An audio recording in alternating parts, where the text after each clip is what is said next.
હર હર મહાદેવ, હરિઓમ, જય માતાજી। અત્યારે વાગ્યા છે સવારના 6:30 અને આજે આપણે વાડીએ જવાનું છે વહેલું। તો દેવાંશીને પપ્પાને મળતા હું તૈયાર થઈ ગઈ છે। આજ તો એને બહુ વાર લગાડી છે, આજ તો તમે વાર લગાડી, આજ હું તમને હાલો કહું છું। તમારે તૈયાર જ હે? 6 વાગે ન કરી જવું જ પડે। ઓલું હાલે મોડા જાય તો, પણ અમુક કામ એવું કરવું ને વહેલા જ થાય, પછી ન થાય। અને આજે આપણે કપડાં ધોવાઈ ગયા છે, પણ ભાખરી બા બનાવે છે। જો બાએ લોટ બાંધી લીધો અને ભાખરી બનાવે મીંડાસ, પણ આપણે સિરાવીને નથી જવું, આવીને સિરાવશું કા? હા।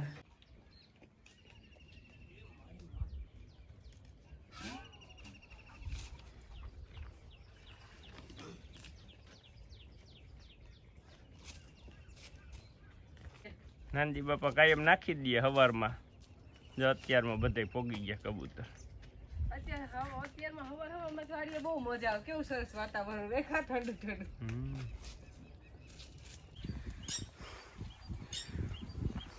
જો આપણે અત્યારમાં નીણ હારવાનું થઈ ગયો ચાલુ, કારણ કે આપણે નીણ લીધી વેસાતી, આપણે થઈ રહી જો કઈ બાજુવાળાને ઢગલો રહ્યો ને ત્યાંથી જ લીધી, એટલે કઈ સેટી નથી, એટલે હારવામાં નજીક જ છે। ગાડું કઈ જોતું નથી, હવે બે છે હારી લે। હા, અહીંયા જ છે નજીક, એક જ વાડીએ વહેલું આવવું પડ્યું કા? નહીં હારવા, હા આવું કામ હોય ને, નહીં હારવાનું, નહીં ભરવાનું, એટલે આપણે વહેલું જ વાડીએ આવવું પડે। અને આપણે કપાસ એટલે જ દઈ દીધો છે કા? નીણ ભરાઈ દે કીધું। એટલે અહીં લઈને ભર દે ને આપણે ઓલું નેપિયર ખડ છે, એટલે કઈ નીની બહુ જાજુ જરૂર નથી, પણ એલી હોય ને ત્યારે ખવડાવવા થઈ।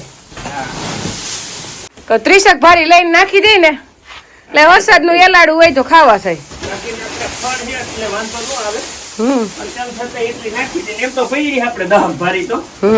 એટલે 40 ભારી ઘણી થઈ જાય, બે ગાયું માણ ખૂટાડે, ખોડ હમણાં પછી ખૂટે નહીં ને, પાછી એમાં મકાઈ વાવશું, અને હમણાં પાછી 10 દી પછી મકાઈ વાવી દેવું, એટલે હવે નો ઘટે નહીં।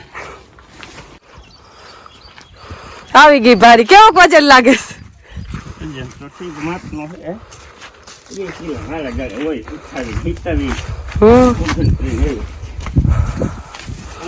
પછી તડકો નથી થયો એટલે વાંધો નથી। પશુપાલન માણસ નથી કેતા, ખાલી ભોયદ્રેજ વહમાં નથી લાગતા, નીણ ઘટે ને ત્યાં વહમું લાગે, અટાણે આવડી આવે 400-500 રૂપિયા ભારી, કઈ થોડા ન આવે અટાણે, કારણ કે આ ખટાણે તો હાસવીને ખેડૂત વેચે, એટલે કઈ એને ન પોહાય મોંઘવારીમાં, નીણ સસ્તી દેવી ખેડૂત એમ, એટલે ખેડૂને દેવી ન પોહાય, બીજા ખેડૂને લેવી ન પોહાય, એટલે નીણ ન પોહાય તો પશુપાલન ન પોહાય। પછી એવી ગણતરી કરે કે આના કરતા તો વેચાતું દૂધ લઈ લેવું સારું, એવું બધા વિચારે ને પછી ઘી ને દૂધ લેવા જાય તો પાછું ખોર ને કેટલા આવે છે, જેને રાખતા હોય ને એને ખબર હોય, ઈ એમ નો કે એટલું દૂધ મોંઘું। આપણે પણ બોલ્યા નહીં હતું કે ખેડૂને સસ્તી દેવી ન પોહાય, અને ખેડૂને મોંઘી લેવી નથી પોહાય, બસ બે બાજુ ખેડૂનો જ મરો। એટલે મારા રાખતા બંધ થઈ ગયા, નકર પેલા ઘરે ઘરે દૂધાણા હતા, હવે ક્યાં? હવે નથી પોહાતા, કારણ કે આખો દીમાં ખાલી નીણ એને જોઈ 200 થી 250 રૂપિયાની, અને ખોળ ખાઈ જાય 100 રૂપિયાનો, અને બે ટાણા 80 રૂપિયા ખોળ, 150 રૂપિયા ખોળ જોઈ। એટલું દૂધ તો જોતું ન હોય, તાસા માણા હોય, એટલે માણસ ને પોહાતું નથી, બીજો કઈ વાંધો નથી। અને આપણે પ્રશ્ન બધાને એમ થાય કે ટ્રેક્ટર થી કેમ નથી હારતા, પણ ટ્રેક્ટર થી પેલા નાનજી બાપા ને પપ્પા ભરે, વરી બાંધી, વરી છોડી, વરી અહીં ઠલવાય, એટલે ત્યાં બબે ભારી નાનજી બાપા ભરે રાખે, અમે બે હારે રાખીને 15 ભારી ને અમે ભાગ પાડી લીધો। નજીક છે, કઈ વાર લાગે। હા, આપણે ઈટવાળી વ્યાણી હતી, એના બચ્ચા થઈ ગયા 4 જો જાય,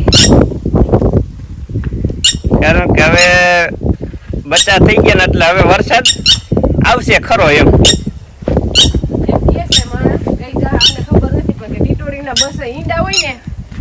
વરસાદ ન થાય એટલે હવે બસા ઉતરી ગયા છે, હવે વરસાદ થઈ જાય એટલે હવે તૈયારીમાં રહેજો। હવે બધું કામ કરી લેવું જોઈએ એમ, એટલે જ આપણે જાય નહીં ભરવા પડ્યા, અને આપણે આપણે એમ થાય કે આપણે જ આપણા દેવસની વાહે વાહે ફરી છીએ. આના બચ્ચા 1 મિનિટ નો બેહે જો કેવા વાહે વાહે ફરે છે. એટલે કઈ આપણે જ નથી ધ્યાન રાખતા કે પક્ષી રાખે ને બસ આનું ધ્યાન. હા જેની વાહે વાહે જ રીખડા રાખે. અરે પોરે આવી રીતના આપણી વાડીએ જતી આ બચ્ચા નાના નથી કામ તો જો અને મોઢું નહીં દુખામણે ચી ચી કરે. આપણે તો સ્વાર્થ છે હા કે આપણે આપણા છોકરા મોટા થઈને હાસવશે અને આને તો કોઈ જાતનો સ્વાર્થ નથી ને. કોઈ મોટા હા. કે મને મોટા થઈને હાસવશે એવો સ્વાર્થ છે ને પછી તો ભગવાન જાણે. હા આપણે તો કઈ ખબર મજા કેવા છે મસ્તી ને પકડાઈ નહીં ને તો ના ના અત્યારે ચોરી છે કાં ના એક વહી ગયું જામ. તો હવે આપણે નીણ હરાઈ ગઈ અને હવે આપણે જવાનું છે ઘરે. એવો ફોન આવ્યો કે મહેમાન આવ્યા છે. નકર આપણી ઘરની નીણ હજી પડી છે 10 બારી ઈ હારવી હતી. હજી તો 8:45 થયા છે તો આપણે નીણ હારી લીધી છે. મહેમાન આવે છે ને હા હળમળિયાથી મહેમાન આવે. હા કાંતિબેન આપણે કાકાના દીકરા. હગા ના હગા આવે છે એટલે હજી કોઈ દી આવ્યા નથી. પહેલી વાર આપણી ઘરે આવે છે. નીણ હરાઈ ગઈ લ્યો કઈ વાર લાગી. નાખ દેવું ને હા એટલું હતું. અને આપણે પશુપાલન એવું છે કે જે હિસાબ ન કરે ને એને હાલે. કા એને જ હાલે ને બાકી હાલે. આમાં હિસાબ ન કરવાનો કે આમાં નાકમાં ખપજ ચડે ને એટલે બોલાય દે. ખરાટી કરે ને તા ધૂળ આવે મોઢેથી પાછી આમ ફરી નાકમાં થઈ એટલે આ હે ને અંદર શ્વાસમાં જાય. પેલું નથી આ બધું આકડું છે પણ આપણે કરવું પડે. એમાં હાલે ચોખ્ખું દૂધ ને ઘરનું દૂધ ખાવું હોય ને તો મહેનત તો કરવી જ ચોખ્ખી પડે. ધૂળી ખાવા મળે અને ચોખ્ખું દૂધેય મળે.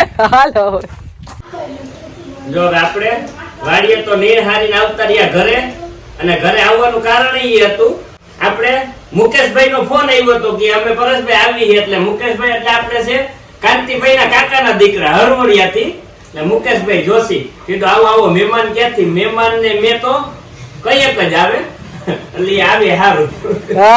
શું કે મુકેશભાઈ કાંતિભાઈ ની તબિયત રેડી ને હારી થઈ ગયો બહુ અહીંયા મજા આવી અમે આવ્યા તો તમારો આગ્રહ હતો એટલે ના ના આવો મહેમાન કે ગમે હગા આવે એ તો વધારે સારું ગમે આપને અને ખરેખર આપણે એકબીજાને જાવું જોઈએ આડાવરું તો મજા આવે ને ઓળખી બાને.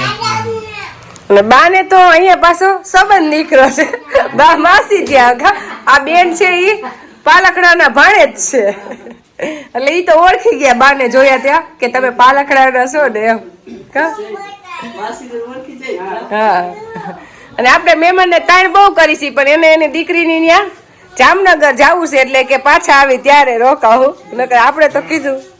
અત્યારે ટાઈમ થયો છે રસોઈ બનાવવાનો 11:15 વાગી ગયા છે પણ આપણે ઘણી રસોઈ બની ગઈ છે. હવે થોડીક જ બાકી છે ને આપણે મીરાબેન ને જમવાનું કીધું છે. અમારા ભાનુવદનના દીકરી મીરાબેન એ અત્યારે વેકેશન કરવા આવ્યા છે એટલે અમે અવાર જમવાનું કઈ એ અમારા દિવ્યાબેન ને સુમીબેન ને કહીને અમે એની દીકરીઓ આવે અને અમે કઈ જમવામાં આપણે બનાવ્યું છે દાળ.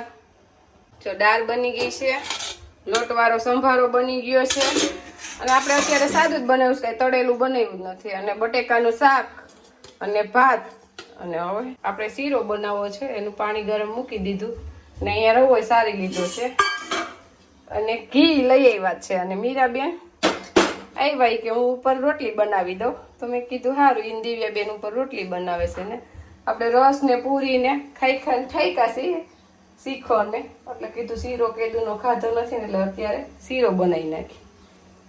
તો રવો આપણો શેકાઈ ગયો એટલે જો બધું ઘી ઉપર આવી ગયું.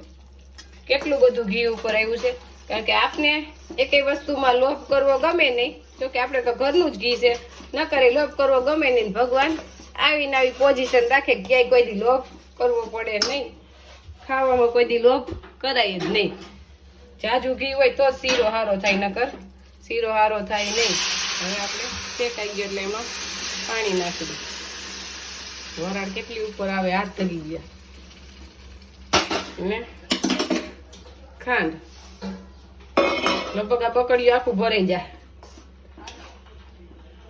જો આપણો શીરો મહાપ્રસાદ જેવો બની તૈયાર થઈ ગયો. આપણે દૂધમાં નથી બનાવ્યો પણ ઘી જાજુ નાખ્યું હોય ને એટલે સરસ મહાપ્રસાદ જેવો થયો છે. અને શીરો આપણે બધી રસોઈની પાછળ જ રાખ્યો તો શીરો ગરમા ગરમ જ સારો લાગે. હવે આપણે જમવા બેસવાનું જ છે. દાળ ગરમ મૂકી દીધી શીરો થઈ ગયો ગરમ. જો આપણે દેવાંશભાઈ ને હે ને ગમે આપણે શીખવાડી એ અત્યારે એને આવડી જાય, કારણ કે આની મેમરી છે ને અત્યારે ખાલી હોય.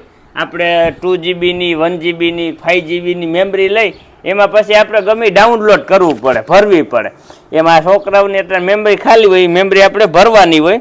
તો આપણે દેવાંશભાઈને ભરી છે થોડીક કેવી ભરાણી જોઈ. દેવાંશ, તાર નામ શું છે? હા, ગામ કયું? પછી તાલુકો, પછી જિલ્લો, હા, પછી આમ કે આપણું રાજ્ય, પછી આપણી રાજધાની, પછી આપણો દેશ, આપણા વડાપ્રધાન,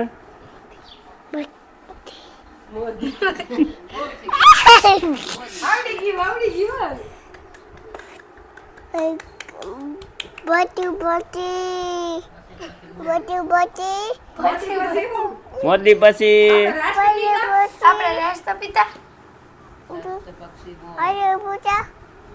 કોણ છે?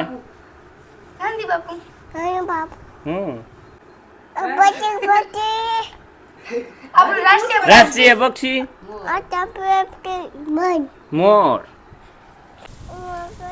જો અત્યારે તડકો તો આમ તો હરવો થઈ ગયો, કારણ કે 6:30 વાગી ગયા છે, અને 6:30 વાગ્યે તો પછી હરવો થાય. અને હવે થોડુંક વાતાવરણ સુધરી જાય એટલે વાંધો નહીં આવે. પણ આ તડકાનું તો આપણે શરીરમાં પાણી ન ઘટે એટલે પાણી તો પીધા જ રાખવું પડે. પણ એ સિવાય આપણે નાનજી બાપા હાટું લીંબુ શરબત લેતા આવ્યા, કારણ કે લીંબુ શરબત અત્યારે પાણી પીને તો વધારે સારું એમ. આપણે લીંબુ શરબત તો ચાલુ જ હોય. વાડી આવી હતી નાનજી બાપા હાટું શીશો ભરતા જ આવી. ના, ઉનાળામાં લીંબુ શરબત છે, શેરડીનો રસ છે, ગમે પ્રવાહી તમે ચાલુ રાખો ને એ શરીરને વાંધો ના આવે. નકર નાનજી બાપા 46-45 ડિગ્રીમાં અહીંયા રહે છે, પણ એમાં એમ કે મને કઈ વાંધો નથી આવતો. અને આપણે નાનજી બાપા છે ને 45 ડિગ્રી તાપમાનમાં અહીંયા રહેશે બાઈને. એટલે નાનજી બાપાનું પૂછું કે નાનજી બાપા કઈ વાંધો નથી આવતો ને? તો કે ના, મને કેસલ નીંદર આવી જાય છે. હવે 45 ડિગ્રીમાં નીંદર આવી જતી હોય એના શરીરને કઈ તકલીફ ન હોય. એનું કારણ છે કે અહીંયા એને રાખ્યા છે કોથરા, પલંગ રાખ્યો અને કોથરા રાખ્યા, આને એ પલારી દે. પલારીને પછી આની માથે નીણ નાખી દે, આસી આમ લીલી હોય ને આપણે જે વાટીને ખડી આસુ રાખી દે. એટલે એમ કે પવન આવે અસલ કુલર જેવો ઢાઢો, અહીં ખાટલો રાખી દે, પવન આમાંથી અંદર જઈને એટલે એકદમ ઠંડો વાતાવરણ. એટલે કે અડધી કલાકે હે ને આમાં 6-7 લીટર પાણી છાંટી દે એટલે કોથરા ભીના રહીએ. હા, આડું ખડ હોય એટલે કે અસલ મને મજા આવે કે નીંદર સડી જાય. એટલે હકીકતમાં હું બપોરે આવ્યો અને આમ અહીંયા આવું ને એટલે અહીં બેહું જાય. અહીં બેહીને એટલે એમ થાય કે નહીં કઈ તડકો નથી લાગતો. ટિફિન દેવા આવો તો. અને પાછું બીજા નંબરમાં પાછું માથે પોતે અહીંયા એટલા બધે વીટી દે ભીનું ઓલો એનો ટુવાલ, એટલે આ બધું ભીનું રહે. એટલે કે મને કઈ તકલીફ નથી. કીધું તકલીફ હોય ને તો આપણે હાલો ગામમાં આવતા રહ્યો. કીધું આ લૂનું રહેવું નથી, નકામ હેરાન થઈને માંદા પડે. પતરા પણ પતરામાં એવી જ લૂ આવે કા. પણ એ કે આમાં અહીંયા પતરા કરતા મને મજા આવે આ રહ્યું ને. અને હકીકતમાં મેં અખતરો કરી લીધો પછી જ નાનજી બાપાને, નકર નાનજી બાપાને મેં કીધું હતું કુલર લઈ આવું. એટલે અંદર કુલર હોય ને તો કુલર ઠંડી હવા આવ્યા રાખે. ભાઈ કે મને આના જેવી મજા ન આવે કે કુલર હું માંદો પડું. હા, આમાં હું છે દિમાગ જોઈ, દિમાગ 45 ડિગ્રીમાં કેમ સેટિંગ કરવું પાછું અહીંયા વાડીએ રહેવાનું. એટલે નાનજી બાપાએ દિમાગ ઉપયોગ કર્યો.